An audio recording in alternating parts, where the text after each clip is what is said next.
नमस्कार।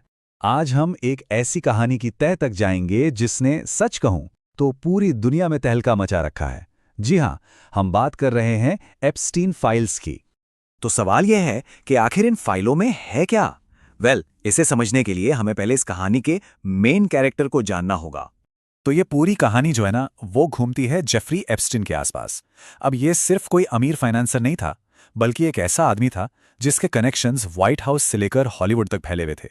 और उसके कनेक्शंस समाज के सबसे ऊंचे लेवल के लोगों के साथ थे। सोचकर देखिए, बिल क्लिंटन और डोनाल्ड ट्रंप जैसे प्रेसिडेंट्स, बड़े बड़े हॉलीवुड स्टार्स और स्टीवन हॉकिंग जैसे मशहूर साइंटिस्ट तक उसके सर्कल में शामिल थे।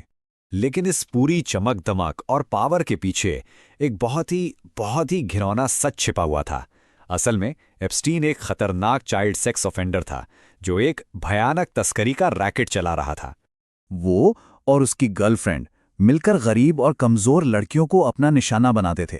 मतलब इतनी छोटी छोटी बच्चियां जिनकी उम्र सिर्फ 14 से 17 साल के बीच होती थीं। फिर वो इन लड़कियों को अपने अमीर और पावरफुल दोस्तों के पास भेजता था। इस पूरे घिनौने खेल के कुछ बदनाम अड्डे भी थे, जैसे कि उसका प्राइवेट प्लेन जिसे लोग मजाक में ललिता एक्सप्रेस कहते थे। इसी प्लेन से उसके संदिग्ध मेहमान आते जाते थे।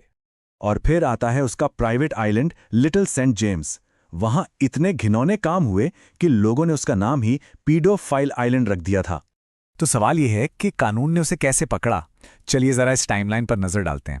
2008 में उसकी गिरफ्तारी हुई, फिर एक बहुत ही अजीब सी डील हुई, और 2019 में जब वो दोबारा गिरफ्तार हुआ तो उसकी मौत हो गई।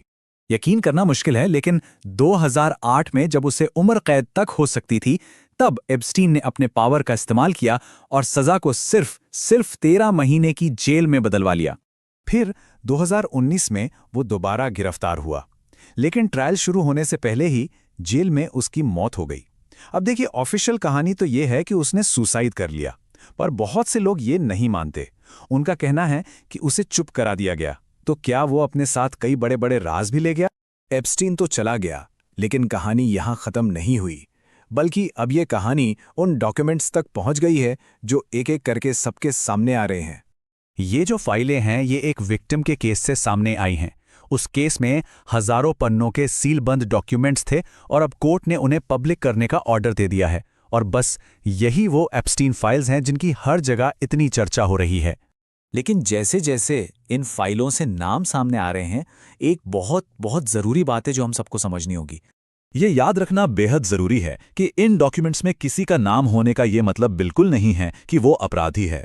असली गुनहगार तो वो हैं जिन्होंने असल में वो अपराध किए हैं। तो ये हमें एक आखिरी और सबसे जरूरी सवाल पर लाकर छोड़ देता है। क्या किसी लिस्ट में नाम होना सिर्फ एक आरोप है या फिर गुनाह का सबूत?